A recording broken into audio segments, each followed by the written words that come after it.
ধর্ম যার যার, উৎসব সবার, এমন কথা শুনেছেন কি শোনেন নাই মুসলমান? সংসদের মধ্যে দাঁড়িয়ে সূরাতুল কাফিরুনের শেষ আয়াত পড়ে পড়ে বলে লাকুম দীনুকুম ওয়ালিয়া দীন। আল্লাহ বলছেন এক কথা, তারা অবাঞ্ছিত ব্যাখ্যা করে কোরআনের বিতৃষ্ণ ঘটিয়েছে, কোরআনকে তারা অপমাননা করেছে। এই স্বৈরাচারী বাদশার বিরুদ্ধে, স্বৈরাচারী সরকারের বিরুদ্ধে কেউ আজ পর্যন্ত দাঁড়াতে পারে নাই। এই যুবকরা দাঁড়িয়ে তাকে দেখিয়ে দিয়েছে হুকুম একমাত্র বাংলার জমিনে চললে চলবে কার? স্বৈরাচারী শাসকরা পালানোর জন্য ইন্দুরের গর্তও খুঁজে পাবে না। অবিচল থেকে আমার মরণ যেন হয়, ঈমানের পথে অবিচল থেকে আমার মরণ যেন হয়। আপনারা সবাই কেমন আছেন? ভালো রাখার মালিককে, সুস্থ রাখার মালিককে, যে আল্লাহ ভালো রেখেছেন, সুস্থ রেখেছেন, সব থেকে বড় কথায় বাংলাদেশকে বিপদমুক্ত করেছেন, ঠিক কিনা? বিপদমুক্ত করেছেন।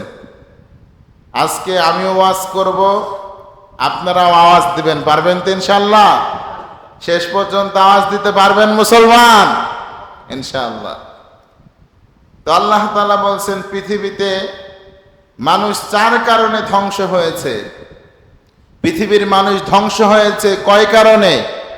চার কারণে ধ্বংস হয়েছে। আল্লাহ তাআলা বলছেন সর্বপ্রথম তারা ধ্বংস হয়েছে তাদের অহংকারের কারণে। পৃথিবীর মানুষ নাম্বার 1 যেই কারণে ধ্বংস হয়েছেন সেটার নাম কি? অহংকার। তাদের অহংকার এত বেশি, তারা আল্লাহ যে তাকে দুনিয়াতে প্রেরণ করেছেন, আল্লাহ যে তাকে রিজিক দিয়েছেন, এই পৃথিবীটা আল্লাহ তাআলা সৃষ্টি করেছেন, তার নিয়ন্ত্রণে পৃথিবী চলে, সেটা সে ভুলে যায়। আল্লাহ তাআলা বলছেন এই ভোলার কারণে এমন একটা আযাব আর শাস্তি তাদের উপর আমি পতিত করি, যেটার কারণে মানুষ ধ্বংস হয়ে যায় নিমিষের মধ্যে। নাউজুবিল্লাহ পড়েন। আল্লাহ তাআলা বলছেন যে ক্ষমতা চলবে, ইনিল হুকমু ইল্লা লিল্লাহ, হুকুম চলবে কার? পৃথিবীতে হুকুম একমাত্র চলবে কার? আমরাও মানি হুকুম চলবে কার? আল্লাহর হুকুম চলবে। আমাদের হুকুম তখন চলবে যখন আল্লাহর হুকুমকে আমরা প্রাধান্য দেব, ঠিক কিনা? আমরা যখন আল্লাহর হয়ে যাব, গোটা পৃথিবীর মাখলুকাত আমাদের হয়ে যাবে। আইনটা কার? সে আল্লাহ তাআলা বলছেন পৃথিবীতে বাঁচতে হলে, পৃথিবীতে টিকে থাকতে হলে আল্লাহর ক্ষমতাকে প্রাধান্য দিতে হবে কি হবে না? যারা আল্লাহর ক্ষমতাকে প্রত্যাহার করে নিজেদের মন গড়া তন্ত্র মন্ত্র ক্ষমতাকে যারা লালন পালন করেছে, তাদের ধ্বংস পৃথিবী ইতিহাস থেকে মুছে যায় নাই। পৃথিবীর মানুষ অচিরে দেখেছে, বাংলাদেশেও একবার দেখা হলো, ঠিক কিনা? বাংলার মানুষও দেখেছে যারা ক্ষমতা নিয়ে বাড়াবাড়ি করেছে, যারা ক্ষমতাকে পুঁজি বানিয়েছে, যারা ক্ষমতার কারণে মানুষের পা গুলো জমিনে দাবায় নাই, যারা ক্ষমতার কারণে অসহায় মানুষদেরকে নির্যাতন নিপীড়ন করেছে, সেই মানুষদেরকে আল্লাহ তাআলা অচিরে এমন ধ্বংস করেছেন, ফেরাউন কারুদ নমরুদের মতো দেখিয়েছেন, ঠিক কিনা প্রিয় ভাইয়েরা আমার? সে আল্লাহ তাআলা বলছেন ইনিল হুকমু ইল্লা লিল্লাহ, হুকুম চলবে কার? আইন চলবে কার? আল্লাহর হুকুম চলবে, আল্লাহর আইন চলবে। সে রব্বুল আলামিন বলছেন হুকুম চলবে আমার, আইন চলবে আমার। তোমরা আমার হুকুম অনুযায়ী, আইন অনুযায়ী যদি জীবন চালাতে পারো, আমি রব্বুল আলামিন বললাম এমন এমন জায়গা থেকে আমি আল্লাহ তোমাদেরকে রক্ষা করব, যেই জায়গাগুলো সম্পর্কে তোমাদের কোনো ধারণা নাই। সুবহানাল্লাহ পড়েন। এমন এমন জায়গা থেকে মানুষকে আল্লাহ তাআলা রক্ষা করবেন যেটার কল্পনাও মানুষের নাই। যেমন আমাদের ভারতের মধ্যে একজন স্কলার আছে, ডক্টর জাকির নায়ক।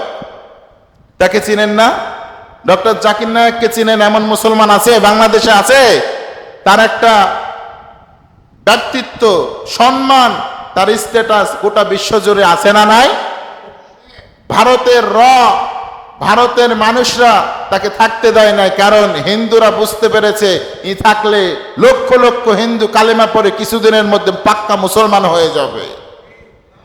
তাকে এই কারণে ভারত থেকে বয়কট করে হত্যা, গুম, ষড়যন্ত্র মামলা তার ঘাড়ে চাপিয়ে দিয়ে তাকে দেশদ্রোহী করে তাকে দুনিয়া থেকে শেষ করার পরিকল্পনা করেছে। আজকে দেখেন তাকে এমন আল্লাহ তাআলা সম্মান, ইজ্জত, স্ট্যাটাস, কোয়ালিফিটনেস দিয়েছে, গোটা বিশ্বে তার ওয়াজ, গোটা বিশ্বে তার কথা, গোটা বিশ্ব জুড়ে তার খ্যাতি আর সম্মান আল্লাহ তাআলা ছড়াত দিচ্ছে। সুবহানাল্লাহ পড়েন। গোটা বিশ্বে তার সম্মান কম না বেশি? সবার মনের মধ্যে একটা কথা, ডাক্তার জাকির নায়েককে যদি একবার দেখতাম, একটু মুসাফা করতাম, তার সরাসরি বক্তব্য শুনতাম, এমন মনের মধ্যে আশা আকাঙ্ক্ষা আমাদের জাগে না? তাদের সন্তান কেউ তারা মানুষ করেছে, স্কলার করেছে, ভারতের সেই নয়রাজ্যবাদী, ক্ষমতাবাদী, নৃশংস হত্যাকারী যে ষড়যন্ত্র তারা তাদেরকে ঢুকতে না দিলে কি হবে? আল্লাহ তাআলা তাদেরকে এমন একটা ক্ষমতা দিয়েছেন, গোটা পৃথিবীর মানুষ তাদের পায়ের নিচে পড়ে রয়েছে। সুবহানাল্লাহ পড়েন। আমাদের বাংলাদেশের একজন স্কলার আছে, ডক্টর মিজানুর রহমান আজহারি, তাকে দেশে থাকতে দেয় নাই এই সরকার। তাকে, তার বিরুদ্ধে কত ষড়যন্ত্র করেছে, এদেশের মানুষও ষড়যন্ত্র করেছে, কম করে নাই, বেশি করেছে, ঠিক কিনা? তাকে থাকতে দেয় নাই। আজকে দেখেন সে শুধু মালয়েশিয়ায় যায়, মালয়েশিয়ায় বসে নাই, ইউরোপ, আমেরিকা সহকারে যে ওপর কান্ট্রিগুলো রয়েছে সব কান্ট্রিতে তার বক্তব্য, তার ওয়াজ গোটা বিশ্ব জুড়ে পৌঁছে দিয়েছেন। আর তার খ্যাতি, সম্মানটা বৃদ্ধি করলেন তিনি কে? মানুষ যদি কারো সম্মান কমাতে চায় 1 ইঞ্চি কমাতে পারে? কারো সম্মান যদি বাড়াতে চায় মানুষ বাড়াতে পারে? মানুষের এই ক্ষমতা দেয় নাই, ক্ষমতা আছে কার হাতে? সে রব্বুল আলামিন বললেন, তাবারাকাল্লাযী বিয়াদিহিল মুলকু ওয়া হুয়া আলা কুল্লি শাইইন কাদির। সুমহান সেই সত্তা যার হাতে ক্ষমতা, একমাত্র ক্ষমতার মালিক চিল্লাই বলতে হবে কে? সে রব্বুল আলামিন বললেন, আমি হলাম ক্ষমতার মালিক। সে আল্লাহ আবার বললেন, তুইজ্জু মান তাশা ওয়া তুযিল্লু মান তাশা। আমি কাউকে ক্ষমতার চেয়ারে বসাই, আমি আবার কাউকে ক্ষমতার চেয়ার থেকে দুনিয়াতে থাপ্পড় দিয়ে নামিয়ে দিই। আমি আবার কাউকে সম্মান বাড়িয়ে দিই, আবার কাউকে সম্মান কমিয়ে দিই। আইন টাকার ইন্নাকা আলা কুল্লি শাইইন কাদির। আমি হলাম সব থেকে বড় ক্ষমতার আধার। সুবহানাল্লাহ পড়ে। ক্ষমতার মালিক কে? ক্ষমতার আধার কে? এই পৃথিবীতে যত বড় বড় ক্ষমতা আছে তাদের তত বড় বড় নৃশংস তারা ধ্বংস হয়ে গিয়েছে, ঠিক কিনা? ফেরাউন ক্ষমতা দেখিয়েছিল, কম না বেশি? আল্লাহ তাআলা ধ্বংস করে দেয় নাই? বাদশাহ তাকিয়ান, এই বাদশাহ সাহাবে কাহাফের 7 জন যুবক মুজাহিদকে হত্যা করার জন্য ষড়যন্ত্র করেছে। এই বাদশাহ তাকিয়ানকেও গোটা বিশ্বের মানুষের চোখ থেকে তাকে আড়াল করে দিয়েছে কে? আরে আসহাবে কাহাফের 7 জন মুজাহিদ, তাদের নামে কোরআনের মধ্যে আছে না নাই? তাদের নামে কোরআনের মধ্যে আছে। এই আসহাবে কাহাফের 7 জন যুবক কেমন ছিল প্রিয় ভাই আমার? হকের জন্য লড়েছেন, ইমানের জন্য কোরবান করেছেন, জীবনটাকে কেমন করে তারা সাজিয়েছেন শুনলে অবাক হয়ে যাবেন। আসহাবে কাহাফের এই 7 জন যুবক যখন তারা বলল, ইন্নাল হুকমু ইল্লা লিল্লাহ, হুকুম চলবে কার? হুকুম কোনো মানুষের চলবে না, বাদশাহ তাকিয়ানের হুকুম চলবে না। বাদশাহ তাকিয়ান যে মূর্তি তৈরি করেছেন, বাদশাহ তাকিয়ান যে মূর্তিগুলো তৈরি করে করে মানুষের সামনে সাজিয়ে দিয়েছেন, একে মূর্তিগুলোকে পূজা করা লাগবে, এটা নিয়ে শিরক করা লাগবে, একে রব হিসাবে মারা লাগবে। 7 জন যুবক চিৎকার মেরে বলে উঠলো, না না, রব হিসাবে মানলে একজনকে মানবো, চিল্লাই বলতে হবে রবের নাম কি? আরো জোরে বলতে হবে, সেই রবের নাম কি? সেই রবের নাম হলো আল্লাহ। সেই আল্লাহর হুকুম আমরা মানবো, পৃথিবীর মানুষের হুকুম মানবো না, বাদশাহ তাকিয়ানের হুকুম মানবো না, হুকুম মানবো একমাত্র আল্লাহর। এই যুবকগুলোর সেই দিন বাঁচিয়েছিল কে? যুবকগুলোকে মারার জন্য প্রিয় ভাই আমার বাদশাহ তাকিয়ান বাহিনী তারা করলো দুনিয়াতে আর বাঁচতে দেবে না, দুনিয়া থেকে যুবকগুলোরে শেষ করে ফেলবে, নৃশংসভাবে হত্যা করে ফেলবে, দুনিয়াতে আর বাঁচতে দিবে না। আল্লাহ রাব্বুল আলামিন তাদেরকে গুহার মধ্যে জায়গা করে দিলেন। গুহার নামে আল্লাহ রাব্বুল আলামিন একটা সূরা দিলেন, সূরার নাম হলো সূরাতুল কাহাফ। নাম কি? এই গুহার মধ্যে রাব্বুল আলামিন জায়গা করে দিলেন, খাওয়া নাই দাওয়া নাই। আল্লাহ রাব্বুল আলামিন এমন ঘুম দিয়ে দিলেন, 300 বছর ব্যক্তি ঘুম চলে আসলো। 300 বছর পর ঘুম ভাঙার পরে দেখছেন দুনিয়াটা আর আগের মতো নাই, দুনিয়াটা পরিবর্তন হয়ে গেছে। স্বৈরাচারী, স্বেচ্ছাচারী, বদমেজাজি সেই তাকিয়ান বাদশাহ দুনিয়া থেকে বিদায় হয়ে গিয়েছেন। আর তারা ঘুম থেকে উঠে দেখছেন আল্লাহ রাব্বুল আলামিন গোটা পৃথিবীটা পরিবর্তন করে মুমিন হিসাবে প্রেরণ করেছেন। সুবহানাল্লাহ পড়েন।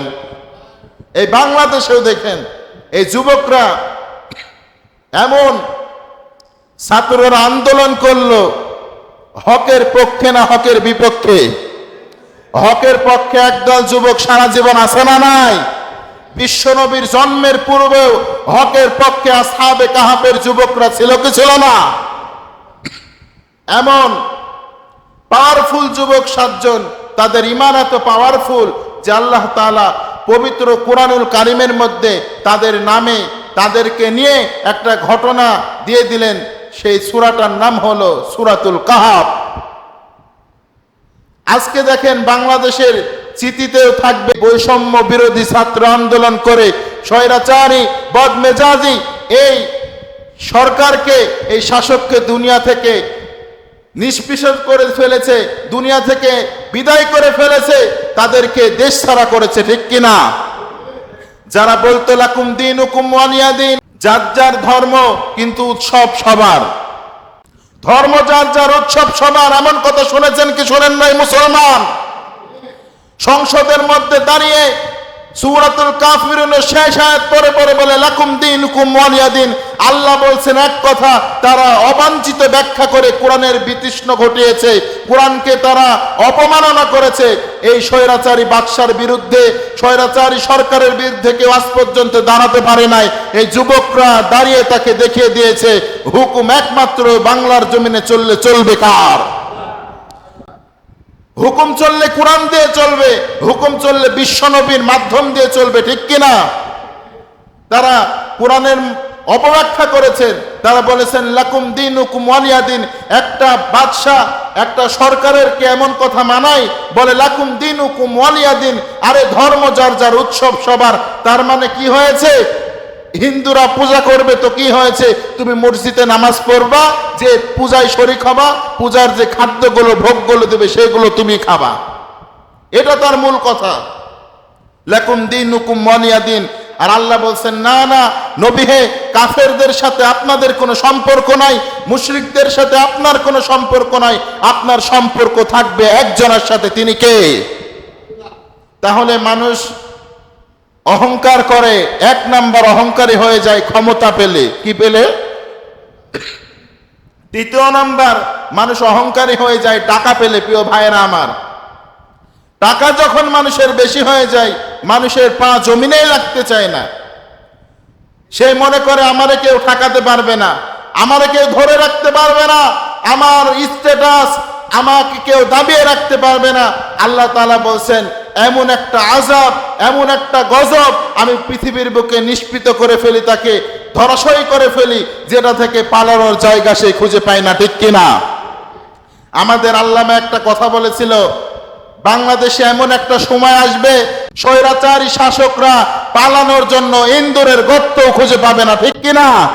এটা আজকে ঘটে নাই, তার প্রত্যেকটা ভবিষ্যৎবাণী বাংলার মুসলমান দেখেছে। ঠিক কিনা? এয়ারপোর্টে যাওয়া মাত্রই তারা ধরা পড়ে যাচ্ছে, পালানোর চেষ্টা করছে বাহির দেশে, কিন্তু পালাইতে পারছে না। একদল স্বৈরাচারী শাসক বলতো বেশি কথা বললে মোল্লাদেরকে পাকিস্তানে পাঠিয়ে দেব, বেশি কথা বললে বাংলার কিছু কিছু মানুষকে জঙ্গিকে পাকিস্তানে পাঠিয়ে দেব।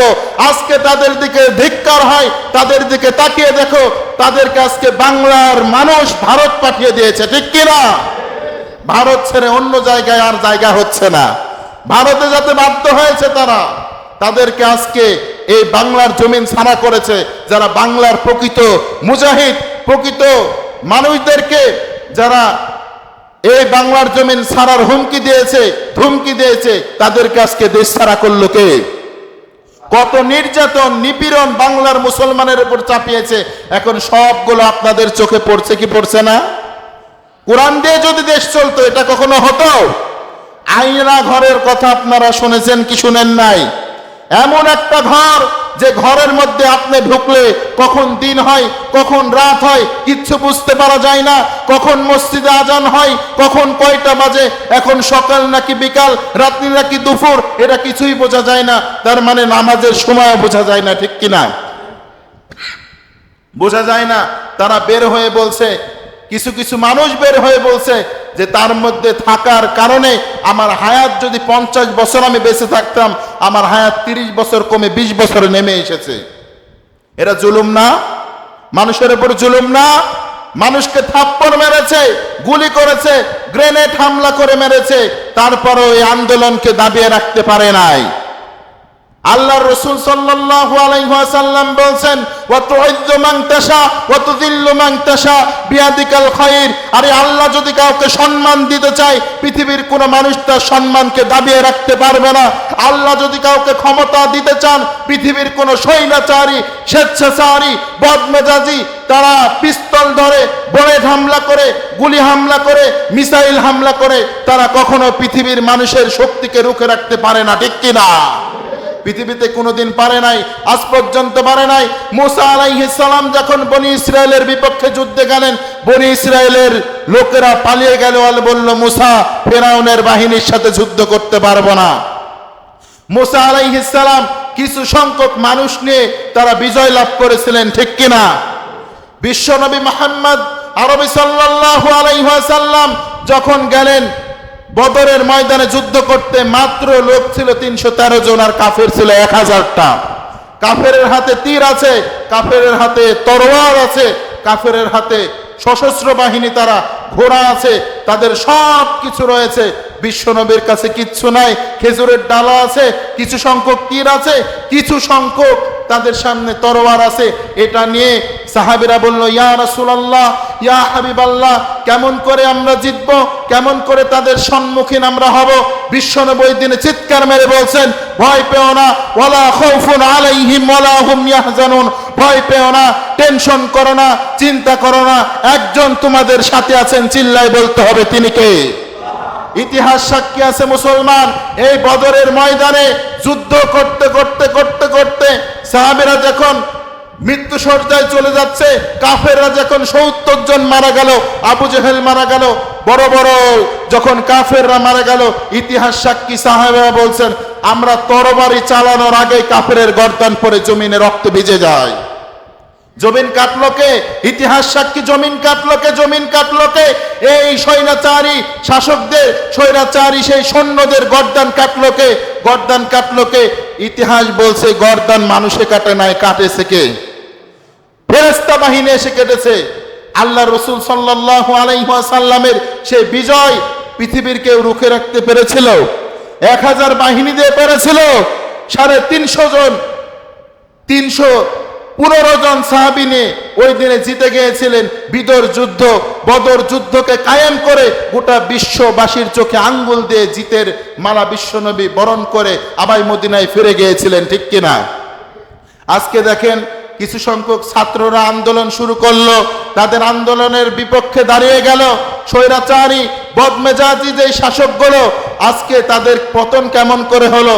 তাদের উপর গুলি চালালো। এই আবু সাইদ নামক যে ছেলেটা ছিল তার উপর গুলি চালালো, মুগ্ধ নামক যে ছেলেটা ছিল এই ছেলেটার উপর গুলি চালালো। আহারে, সে পানি নিয়ে বলছেন, পানি নিবেন, পানি নিবেন, মানুষের মধ্যে ত্রাণ বিতরণ করছে, খাবার বিতরণ করছে। এই স্বৈরাচারী শাসকের সেই সশস্ত্র বাহিনী তার উপর গুলি চালিয়ে তাকে হত্যা করে ফেলেছে।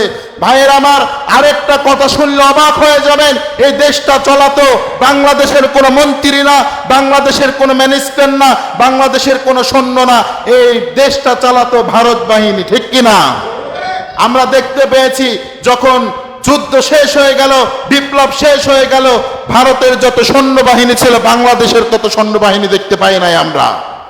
বিমান ফুরায় না, বিমান শেষ হয় না, তারা পালাতে পালাতে এমন পর্যায়ে চলে গেল, রাতের অন্ধকারে দিনের দিবালোকে তারা জাতির সামনে প্রকাশিত হয়ে গেল, ঠিক কিনা? তার মানে এতদিন শাসন করেছে বাংলাদেশের মানুষ না ভারত? চিল্লাই বলতে হবে কে?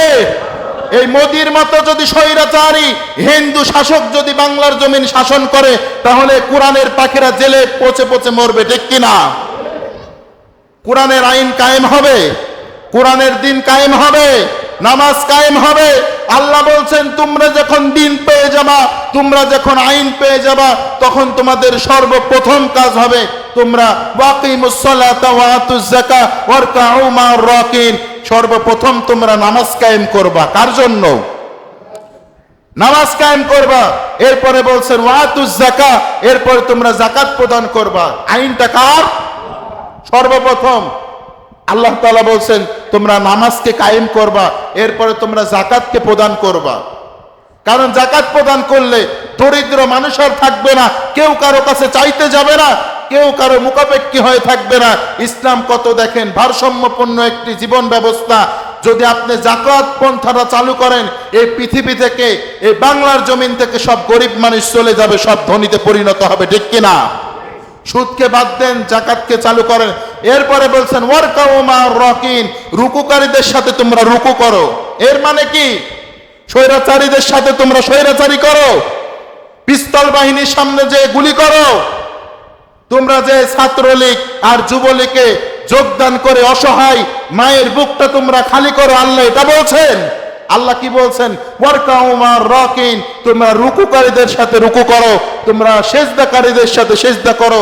তোমরা স্বৈরাচারী বদমেজাজি মানুষদের সাথে যে তোমরা হাত মিলিয়ে পৃথিবীর মানুষকে লাঞ্ছিত, অপমানিত, পদধূলিত করার চেষ্টা করো না। যদি করো তাহলে আমি আল্লাহ তাআলা এমন একটা আযাব পাঠাবো যে আযাবের কারণে তোমরা দেশ ছাড়তে বাধ্য হবা। আইনটা কার? ইতিহাস সাক্ষী আছে, শুধু দেশ ছাড়ে নাই, এই বাংলাদেশে অনেক মানুষ জীবনও দিয়েছে, ঠিক কিনা? এই স্বৈরাচারী হওয়ার কারণে সেনাবাহিনী, যে রাজবাহিনী তাদেরকে দিনের বেলা পাহারা দিত, রাতের বেলা পাহারা দিত, তাদের গুলি খেয়ে এই পৃথিবী থেকে মানুষ মরার নজির আছে না নাই? আছে। পৃথিবী মানুষকে ছাড় দেয় না, ছেড়ে দেয় না। আল্লাহ বলছেন আমি কিছুদিনের জন্য ছাড় দিই, কিন্তু ছেড়ে দেই না। আল্লাহর হাবিব সাল্লাল্লাহু আলাইহি সাল্লাম বলছেন সব থেকে বড় জিহাদ হলো আল জিহাদু ফি সাবিলিল্লাহ। এরপরে রসুল বলছেন তারপরে সব থেকে বড় জিহাদ হলো স্বৈরাচারী শাসকের বিরুদ্ধে হক কথা বলা, উচ্চ সুরে হক কথা বলা, এটা হলো সব থেকে বড় জিহাদ। ফাসিক মিথ্যাবাদী সরকারের বিরুদ্ধে হক কথা বলার নামই হলো সব থেকে বড় জিহাদ। ঘোষণাটা কার? এরপরে আল্লাহর হাবিব সাল্লাল্লাহু আলাইহি সাল্লাম বলছেন ফামান জাহাদাহুম বিহি ফাহুয়া মুমিন, যে ব্যক্তি ফামান জাহাদাহুম বিয়াদিহি ফাহুয়া মুমিন, যে ব্যক্তি স্বৈরাচারীর বিরুদ্ধে হাত দিয়ে প্রোটেক্ট করলো, সে যেন মুমিন হয়ে মৃত্যুবরণ করলো। সুবহানাল্লাহ। এরপরে বলছেন ওয়ামান জাহাদাহুম বিলিসানিহি ফাহুয়া মুমিন, যে ব্যক্তি জিহ্বা দিয়ে স্বৈরাচারীর বিরুদ্ধে চিৎকার মেরে মেরে স্লোগান দিল, সে ব্যক্তিও মুমিন। যে ব্যক্তি কলব দিয়ে তার প্রতি ঘৃণা পোষণ করলো, সেই ব্যক্তিও মুমিন। এই তিন ধরনের ব্যক্তি যদি মরে যায়, আল্লাহ তাআলা সব থেকে উচ্চ মাকামের শহীদের মর্যাদা তাকে দান করবে। সুবহানাল্লাহ পড়েন। বাংলাদেশ থেকে এই স্বৈরাচারী, স্বেচ্ছাচারী, বদমেজাজি এই শাসকদেরকে যারা আজকে বিদায় করেছে, যে ছাত্র আন্দোলন বিক্ষোভের মুখে পড়ে দেশ ছাড়তে বাধ্য হয়েছে, এই সরকার এই দেশ ছাড়া সেই পদধলিত লাঞ্ছিত সরকারকে যারা বিদায় করেছে, কোরআন বিরোধী, রাষ্ট্র বিরোধী, ইসলাম বিরোধী সরকারকে যারা বিদায় করেছে, আমাদের যে ভাইয়েরা শহীদ হয়েছে, আল্লাহ তাআলা তাদেরকে জান্নাতবাসী করুক। সকলেই পড়েন আমিন। যারা বেঁচে রয়েছেন সবাইকে গাজী করে মৃত্যু দিক পড়েন আমিন। প্রিয় ভাইরা আমার, পৃথিবীতে কেউ জুলুম করে টিকতে পেরেছে? পৃথিবীর নজির আছে যে কেউ জুলুম করেছে অথচ টিকে আছে? কেউ নজির নাই। আল্লাহর হাবিব সাল্লাল্লাহু আলাইহি সাল্লাম বললেন পৃথিবীতে মক্কাবাসী আমার উপরে জুলুম করেছে, মক্কাবাসী মক্কায় আমারে থাকতে দেয় নাই, কিছুদিনের ব্যবধানের কারণে ফতে মক্কা হলো, যুদ্ধ হলো, সংগ্রাম হলো। আমি সংগ্রামে জিতে গেলাম, যুদ্ধে জিতে গেলাম। জিতার পরে গোটা মক্কা নগরীকে আমার হাতে তুলে দিয়েছিল কে? আল্লাহ রাসূল সাল্লাল্লাহু আলাইহি সাল্লাম বলেন, সে মক্কাবাসীকে যখন আমার আয়াতে নিয়ে এসে দিল, মক্কাবাসীকে আমি বলেছিলাম, লা তাসরিবু আলাইকুমুল ইয়াউম ইযহাবু আনতুমুত তুলাকা। ও মক্কাবাসী, তোমরা আমাকে মেরেছো, আমি নামাজে দাঁড়িয়েছি, আমার মাথার উপরে উট চাপিয়ে দিয়েছো। আমি যখন নামাজে দাঁড়িয়েছি, আমার শরীরের উপর তোমরা পাথর চাপা দিয়েছো, আমাকে মক্কায় থাকতে দাও নাই, আমাকে তোমরা মক্কা থেকে বিদায় করে দিয়েছো। তবে আজকে শুনে রাখো, শুনে রাখো, এত কিছু করেছো, আমাকে পাথর মেরে ক্ষত বিক্ষত করেছো। লা তাসরিবু আলাইকুমুল ইয়াউম ইযহাবু আনতুমুত তুলাকা। যতই জুলুম অত্যাচার আমার উপরে করো না কেন, আমি আজকে তোমাদের সবাইকে মাফ করে দিলাম। আল্লাহু আকবার। আমি আজকে তোমাদের সবাইকে মাফ করে দিলাম। লা তাসরিবু আলাইকুমুল ইয়াউম ইযহাবু আনতুমুত তুলাকা। তোমাদের উপরে কোনো সৈন্যবাহিনী অত্যাচার করবে না, আমার সাহাবীরা তরবারি চালাবে না, তোমাদের মাফ করে দিলাম। কিন্তু বড় বড় যারা বদমেজাজি কাফের ছিল, তাদেরকে আজকে হত্যা করব, বিশ্বনবী বলেছেন। এই জন্য বাংলার জমিনেও যারা হাজার হাজার মানুষকে বন্দী করেছে, হাজার হাজার মানুষকে দুনিয়া থেকে নিষ্পিত করে ছেড়েছে, হাজার হাজার মানুষকে গুম করেছে, আয়না ঘরের মধ্যে বন্দী করে মেরে ফেলেছে, এই স্বৈরাচারী শাসক, স্বৈরাচারী শাসকের গোষ্ঠী যারা রয়েছে, তাদের ওপর মৃত্যু ফরমান জারি হয়ে গিয়েছে, ঠিক কিনা? মৃত্যু ফরমান জারি হয়ে গেছে। মুসলমান, তাদের যদি সূক্ষ্ম প্রমাণ পাওয়া যায়, যদি তারা মানুষকে হত্যা করে এটার প্রমাণ পাওয়া যায়, তার উপরে কিসাসের বিচার করতে হবে, ঠিক কিনা? বাংলার মুসলমান স্বৈরাচারী শাসককে যেমন বিদায় করেছে, তারা যদি আবারও দেশে ঢোকার জন্য তারা পদক্ষেপ নাই, দেশে ঢোকার জন্য চিন্তা ভাবনা করে, তাদেরকে এটা মনে রাখতে হবে, বাংলার জমিনের মানুষ তোমাকে এবার পালাতে দিয়েছে, এবার আসলে তোমাকে হত্যার বিচার নেবে, ঠিক কিনা? এবার আসলে হত্যার বিচার নেবে। বিশ্বনবী ক্ষমা করেছেন সাধারণ মানুষকে, কিন্তু বড় বড় কাফেরদের ক্ষমা করে নাই, তাদেরকে ফাঁসি দিয়ে তাদেরকে হত্যা করেছেন, ঠিক কিনা? প্রিয় ভাইরা আমার, ইতিহাস সাক্ষী আছে, ইতিহাস সাক্ষী আছে। আল্লাহ তাআলা বলছেন, তোমাদের ছোট ছোট দল বড় বড় দলের উপরে বিজয় লাভ করেছেন শুধু তাদের ঈমানি শক্তির কারণে। ঈমানি শক্তির কারণে এই যে জালুদ বাহিনী, দাউদ আলাইহিস সালাম আর জালুদ এবং তার বাহিনী যখন এসে তালুত, বনি ইসরাইল তাদের বিপক্ষে যখন জালুদ বাহিনী দাঁড়িয়ে গেল, তারা এক একটা মানুষ হলো 12 হাত করে লম্বা, 12 হাত করে লম্বা, এত লম্বা মানুষ তারা এসে দাঁড়িয়ে গিয়েছে। মানুষদেরকে তারা হত্যা করবে, মেরে ফেলবে, তারা নির্যাতন নিপীড়ন চালিয়েছে দাউদ আলাইহিস সালামের জামানায়। তখন নবী দাউদের বয়স ছিল মাত্র 11 বছর। কয় বছর? 11 বছর বয়স। সেই সময় এসে জালুদ এত সিংহাসনে বসে আছেন, উটের উপরে বসে আছেন। জালুদ এমন একটা তিনি সশস্ত্র বাহিনী গঠন করেছিলেন, যে এলাকায় যায় সে এলাকাকে তামা করে ফেলে, মানুষদেরকে হত্যা করে সে এলাকার জমিনকে ছিনিয়ে নেয়।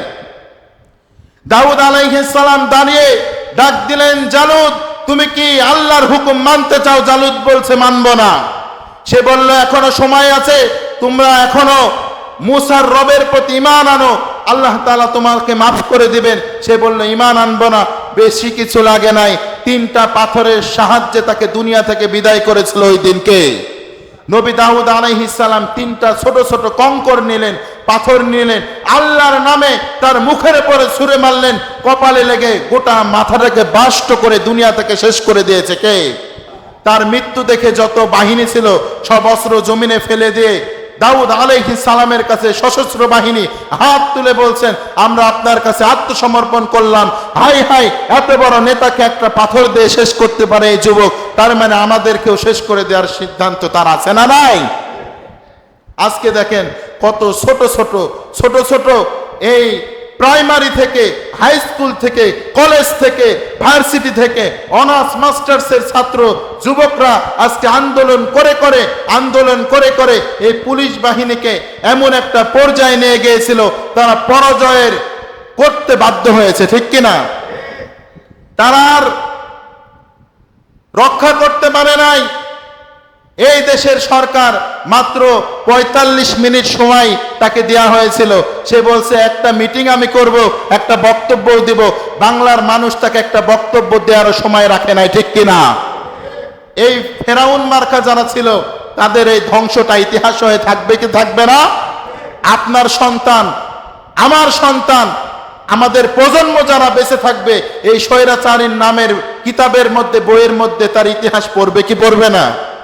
এতগুলো আলেমকে মেরেছে সে, এতগুলো ভালো ভালো মানুষকে মেরেছে, এতগুলো ভালো ভালো তারা প্রিজাইডিং অফিসারকে মেরেছে, এতগুলো ভালো ভালো তারা মন্ত্রী, যারা এই গোটা সেনাবাহিনী দেশটাকে আগে সাম্রাজ্যশীল, তারা শান্তি সূক্ষ্মভাবে দেশটাকে পরিচালিত করত, সেই মানুষগুলোকে তারা ধরে ধরে নর পেশাজের মতো মেরে গোটা বাংলাদেশকে পঙ্গু করে ভারত থেকে সেনাবাহিনী নিয়ে আসে, ভারত থেকে ঢুকে গোটা বাংলাদেশকে পঙ্গু করে দিয়েছিল এই সরকার।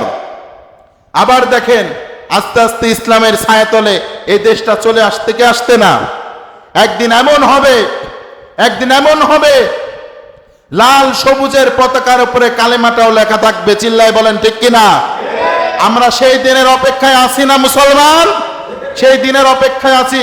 পার্লামেন্টে সাধারণ মানুষ দাঁড়াবে না, আপনার মতো আমার মতো, আপনার মতো আমার মতো আম জনতা যে পার্লামেন্টে দাঁড়িয়ে নাই বিচার নিয়ে ঘরে ফিরবে, ঠিক কিনা? এই বাংলাদেশে যদি কোরআন কায়েম হয়ে যায়, ইসলাম কায়েম হয়ে যায়, একটা সুৎখর বাংলার জমিনে খুঁজে পাওয়া যাবে? চাঁদাবাজ খুঁজে পাওয়া যাবে?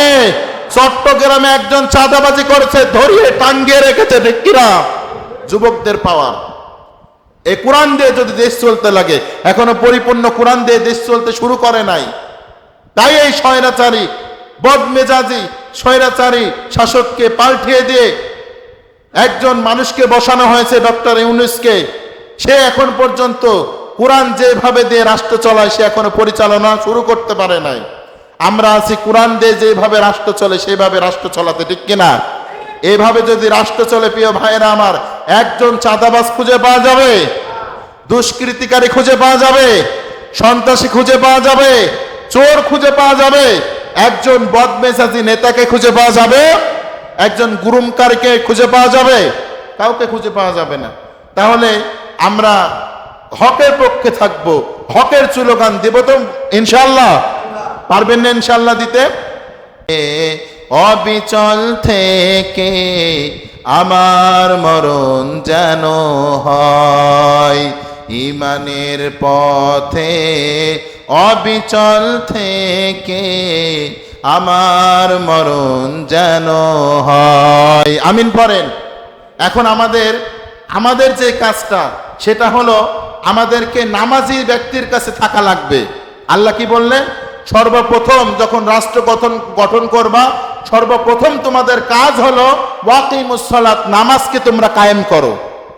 ওয়াতুজ যাকাত, এর পরে যাকাত প্রতিষ্ঠিত করো। ওয়ারকাউ মা'র রাকিন, এবং তোমরা রুকুকারীদের সাথে থাকো। এরপরে কি বললেন? ওয়ালা তালবিসুল হাক্কা বিল বাতিল, তোমরা সত্যকে মিথ্যার সাথে মিশ্রিত করো না।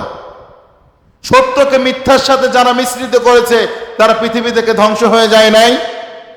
যারা কোরআনের অপব্যাখ্যা করেছে, সংসদের মধ্যে দাঁড়িয়ে দাঁড়িয়ে লাকুম দীনুকুম ওয়ালিয়া দিন, ধর্ম যার যার উৎসব সবার, তারা আজকে বাংলার জমিন থেকে বিদায় হয়ে গিয়েছে, ঠিক কিনা? সে আল্লাহ তাআলা গজব নাজিল করেছেন তাদের প্রতি। প্রিয় ভাইরা আমার, আমাদের মনের একটাই আরজু, আমাদের মনের একটাই আর্তনাদ, আমরা কোরআন দিয়ে দেশ চালানো দেখতে চাই, ঠিক কিনা? আমরা ইসলাম কায়েম করা দেখতে চাই, ঠিক কিনা? এই বাংলার জমিনটা আবার যেন সেই সুন্দর সুফলা পরিবেশ যেন ফিরে আসে, বাংলার জমিনের মানুষ যেন আবার বুক ফুলিয়ে বাংলার জমিনে হাঁটতে পারে, হকের দাওয়াত দিতে পারে, সেই বাংলার জমিন আমরা আবার ফিরে চাই কি চাই না? আল্লাহ তাআলা আমাদের কবুল করুক, পড়েন আমিন। আমাদের আরেকটি কাজ হলো তৃতীয় নাম্বার যেটা মানুষ ধ্বংসের কারণ, সেটা হলো মানুষ সর্বপ্রথম অহংকার, দ্বিতীয় নাম্বার সম্পদ বেড়ে গেলে, টাকা পয়সা বেড়ে গেলে, তৃতীয় নাম্বার জনসংখ্যা, তার জনসমর্থন বেড়ে গেলে সে তার অহংকারের কারণে ধ্বংস হয়ে যায়। আজকে দেখেন মানুষ জনসমর্থন বানানোর জন্য টাকা ইউজ করে, টাকা ব্যবহার করে। আমরা ইতিপূর্বে দেখে এসেছি ভোটের সময় আসলে মানুষের ইমানের পরীক্ষা চলে কি চলে না? এই 500 টাকার কারণে মানুষ ইমানকে বিক্রি করে কি করে না? এই এক কাপ চা আর একটা বিস্কিটের জন্য মানুষ ইমান বিক্রি করে কি করে না? মানুষ কিন্তু ইমান বিক্রি করে ফেলে। মুসলমান দেখে না কোনটা হক, কোনটা বাতিল, কোনটা স্বৈরাচারী, কোনটা স্বেচ্ছাচারী, এটা দেখে না। শুধু তার বড় বড় কথা, বড় বড় লেকচার, এগুলো সে দেখে দেখে তাদেরকে ভোট দিয়ে ক্ষমতায় বসায়, আবার তাদের হাতের গুলি খেয়ে তাদের সন্তানকে হারায়। আর ভুল করা যাবে? আর ভুল করবে মুসলমান? বাংলার মুসলমান এখান থেকে শিক্ষা নাও, এখান থেকে শিক্ষা নাও। 50টা 100টা এক কাপ চায়ের জন্য তোমার মূল্যবান ভোটকে তুমি বিক্রি করবে না। পরেন ইনশাআল্লাহ। সারাটা জীবন হকের পথে লড়বেন তো ইনশাআল্লাহ। আল্লাহ তাআলা আমাদেরকে সারাটা জীবন হকের পথে চলার তৌফিক দান করুক। আল্লাহ তাআলা আমাদেরকে কোরআনের পথে কবুল করুক। আল্লাহ তাআলা আমাদেরকে মুহাম্মদ সাল্লাল্লাহু আলাইহি সাল্লামের উম্মত হিসাবে কবুল করুক। তাদের সাহাবীদের পথ অনুসরণ করে চলার তৌফিক দান করুক। তার পথ অনুসরণ করে চলার তৌফিক দান করুক। সকলেই পড়েন আল্লাহুম্মা আমিন। ওয়া আখিরু দাওয়ানা আলহামদুলিল্লাহি রাব্বিল আলামিন। যারা সুন্নত নামাজ পড়েন নাই পড়ে নেন। আসসালামু আলাইকুম ওয়া রাহমাতুল্লাহ।